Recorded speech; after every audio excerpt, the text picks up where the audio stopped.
हाज़रीन मजलिस, अस्सलामु अलैकुम व रहमतुल्लाहि व बरकातुहू।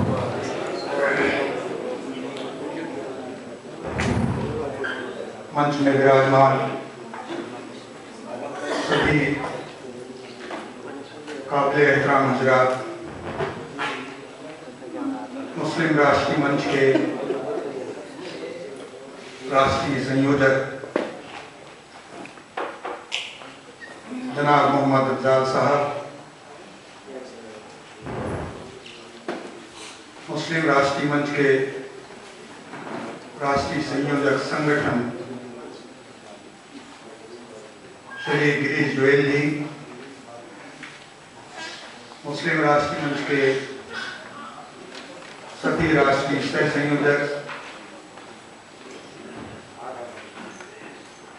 तन मन धन से समर्पित और पूरे मुल्क से तशरीफ लाए सभी मुस्लिम राष्ट्रीय मंच के हमारे भाई और ऊर्जावान कार्यकर्ता भाई और मेरी प्यारी बहनें, जनाब तनवीर अहमद साहब,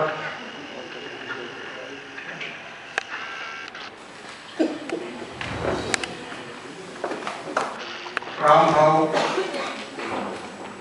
महर्षि प्रबोधनी तत्वाधान में मुस्लिम राष्ट्रीय मंच द्वारा आयोजित अखिल भारतीय कार्यशाला, इसमें हिंदुस्तानी मुसलमान की दशा और दिशा में समग्र चिंतन के मुख्तलिफ मौजू पर मुसलसल कल से हमारे बहुत सारे विशिष्ट अतिथियों को आप समाप्त फरमा रहे हैं और ये सिलसिला इंशाअल्लाह अज़ीज़ कल भी जारी रहेगा।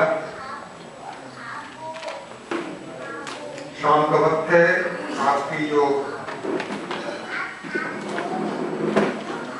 चाय पीने की एक अलग मुझे भी है, आपको भी है, आपका मैं ज़्यादा वक्त नहीं लूँगा क्योंकि बहुत सी बातें आप सुनते ही आ रहे हैं। ज़्यादा कुछ बोलकर मैं अपना नाम दिखाने की कोशिश नहीं करूँगा, मगर कुछ बातें आपके सामने मैं जरूर रखना चाहूँगा। हमारा ये भारत, ये भक्ति का देश है। यहाँ मीत है, गीत है, प्रीत है, संगीत है और हम सब पर समर्पण की भावना है। एक पुरानी संस्कृति सनातन युग से चली आ रही है और हम सब संस्कृति के धरोहर के स्वामी हैं। इस संस्कृति ने पूरी दुनिया को त्याग की, बलिदान की, तपस्या की शिक्षा दी है और इन्हीं सब विचारों को लेते हुए सम्मानीय अंग्रेज जी ने मुस्लिम राष्ट्रीय मंच की स्थापना की और मुसलसल 10 सालों से बहुत कठिन परिस्थितियों में भी इसके कार्यकर्ताओं ने पूरे मुल्क में एक अजीमुश्शान कारनामे को अंजाम दिया है और इस मुस्लिम राष्ट्रीय मंच ने पूरे मुल्क में एकता, मोहब्बत, भाईचारा, सांप्रदायिक सौहार्द, सामाजिक समरसता की एक फिजा को कायम करने में बहुत ही कामयाबी पाई है और आने वाले दिनों में भी इंशाअल्लाह अज़ीज़ आप सब अगर इसी जज्बात से काम करते रहें तो वो दिन दूर नहीं कि आपके सब कारनामे इतिहास के पन्नों में भी लिखे जाएंगे।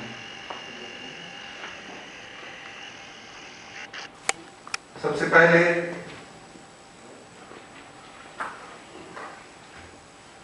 अब्दुल करीम नदवी साहब ने वक्त के ताल्लुक से आपके सामने में बहुत सी बातें रखी हैं।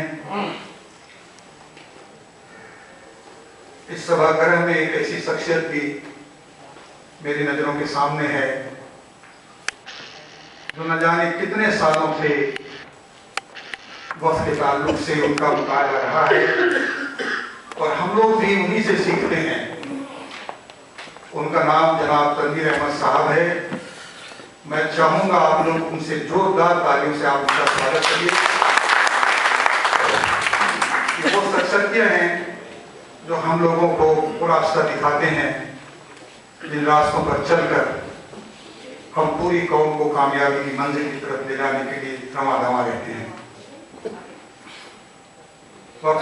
से जनाब अब्दुल कयूम नदवी साहब ने बहुत सारी बातें आपके सामने रखी, क्योंकि मेरा ताल्लुक भी वक्त की जायदादों से रहा है। मुसलसल 8 सालों से मैं इस पर काम कर रहा हूँ। आसान सी बात यह है कि पूरे मुल्क में 5 लाख रजिस्टर्ड वक्फ हैं और कमोबेश उसकी जो कीमत आंकी गई है वो 1,20,000 करोड़ रुपया है। सालाना आमदनी का जो अनुमान इसका है वो 12,000 करोड़ रुपया है। आप अंदाजा लगाइए, अगर ये सारी वक्त की जायदादें आपको वापस मिल जाएं तो मेरा ये मानना है कि हिंदुस्तान का मुसलमान अपना मुकद्दर अपने हाथ से लिख सकता है। मगर अफसोस बात यह है कि हम जिस मुल्क में रहते हैं उसमें आज जो सरकार काम कर रही है बड़ी जद्दोजहद के साथ, तनवीर अहमद जैसे साहब एक ऐसे एक्सपीरियंस ज़्यादा जिनके एक कलमात में बड़ा वजन होता है, बड़ा तजुर्बा झलकता है, ऐसे लोगों ने जितनी भी सुझाव इन सरकारों को दी उन्होंने कभी उसको नहीं माना। वक्त के ताल्लुक से जॉइंट पार्लियामेंट कमेटी वक्त की तश्कील हुई, उसमें मैं 3 मीटिंग में शामिल था। इसके बाद में कुछ संशोधन किए गए, उस रिपोर्ट को पेश किया गया। उसकी बहुत सारी जो चीजें बताई गई थी उसको भी सरकार ने नहीं माना। सच्चर कमेटी ने भी जितनी बातें भेजी थी उसको भी सरकार ने नहीं माना। इसके बाद में स्टैंडिंग कमेटी बनी, उस स्टैंडिंग कमेटी की भी बहुत सारी सिफारिशों को उन्होंने इनकार किया और वक्फ का भी एक संशोधन आया है। मगर जब तक वक्फ की जायदाद को वापस लाने के लिए कोई कारगर कदम सरकार नहीं उठाएगी, लोकसभा के कारकुन नहीं उठाएंगे, राज्यसभा के कारकुन नहीं उठाएंगे, तो आप ये मान के चलिए कि इस मुल्क में सबसे ज्यादा गद्दारी अगर कोई कर रहा है तो आज की सरकार है। वो आपकी हितैषी नहीं, आपकी सबसे बड़ी दुश्मन है। उनको पता है। आपने तालीम के ताल्लुक से जनाब शाहिद अख्तर साहब को भी सुना, खान साहब को भी आपने सुना। आपके पास जब तक जराइस पैदा नहीं होंगे आपकी तरक्की होना मेरे ख्याल से बड़ा मुमकिन नहीं है। सोहेल काजमी साहब ने भी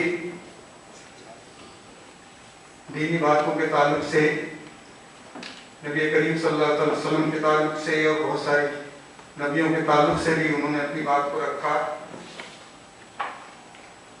हमारे बीच जो अभिजीत सिंह साहब बैठे हैं, जनाब गोलक बिहारी साहब यहाँ बैठे हैं, इन्होंने मुझको कुछ दिनों पहले इनका एक पूरा टेक्स्ट भेजा है। मुख्तलिफ मौजूओं पर उनकी बड़ी बहुत ही अच्छी गहराई से उन्होंने उसका मुताला कुरान और हदीस की रोशनी में किया है। मैंने उसे पढ़ा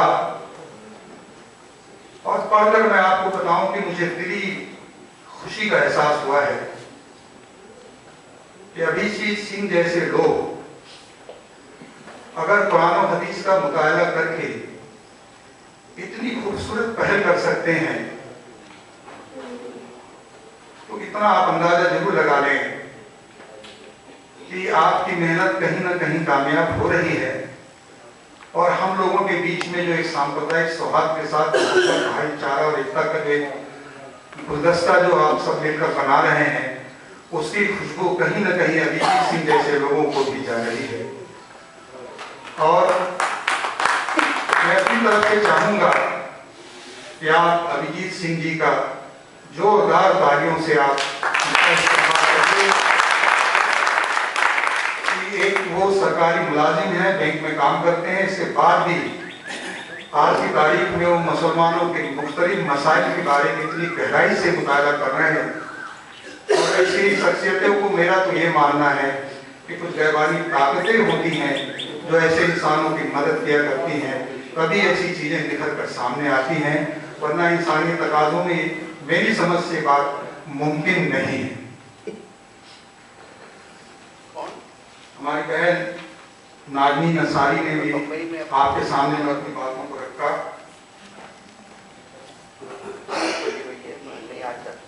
जनाब फारूक अहमद साहब ने भी भारतीय मुसलमान और पाकिस्तान के ताल्लुक से भी अपनी बात को रखा। वक्त की बहुत तंगी है, बस कुछ एक बात मेरे मन में बार बार आ रही है माननीय इंद्रेश जी के बारे में। दुनिया में कभी कभी कुछ ऐसी शख्सियतें पैदा होती हैं जिनको कुदरत की तरफ से कोई न कोई काम जरूर दिया जाता है। माननीय इंद्रेश जी ने जो बीड़ा उठाया है वो बीड़ा इतना आसान नहीं था, मगर उनके हौसले की आप सबको कल्ब की गहराइयों से दाद देनी पड़ेगी कि आज वो उन्होंने मुस्लिम राष्ट्रीय मंच के जरिए एक ऐसे स्टेज को पैदा कर दिया और वो खुद हिंदू मुस्लिम में एक संवाद के सेतु बन गए। सदियों से जो हिंदू और मुसलमान के बीच में एक बर्फ जमी हुई थी उसको पिघलाने का वो काम कर रहे हैं।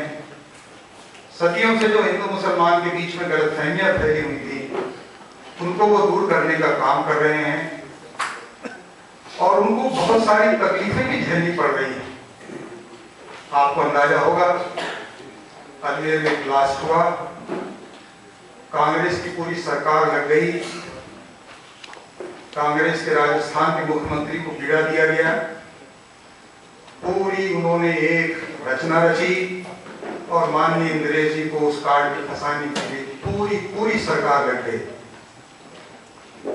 और उसका कारण यह था कि राष्ट्रीय मुस्लिम मंच के माध्यम से जो आज माननीय इंद्रेश जी जो काम कर रहे हैं, आने वाले 5-10 सालों में अगर वो कामयाब हो गए तो कांग्रेस जो आज वोट बैंक की राजनीति कर रही है उनकी दुकान वो बंद हो जाएगी। बस यही एक वजह है कि वो उनके हाथ की किरकिरी बन गए और उन्होंने ये रचना रचनी शुरू कर दी कि जैसे तैसे हो उनको कहीं ना कहीं से घेरने की कोशिश करें। मगर आप माननीय इंद्रेश जी के उस हौसले को साथ दीजिए, उन्होंने हर मुश्किल का सामना पूरी ताकत के साथ किया है। ऐसे लोग उनको देखकर एक प्रेरणा मुझे मिलती है, उसकी कुछ पंक्तियां मुझे याद आ गई, मैं आपको बताऊं कि लहरों से डर नौका पार नहीं होती और हिम्मत करने वालों की कभी हार नहीं होती। और आपके लिए एक बात कहता हूं कि भाइयों, बिना कुछ किए कभी जय जयकार नहीं होती। मैं इन्हीं चंद नज़रों के साथ अपनी बात को इख्तिताम को पहुंचाता हूं। बहुत बहुत शुक्रिया।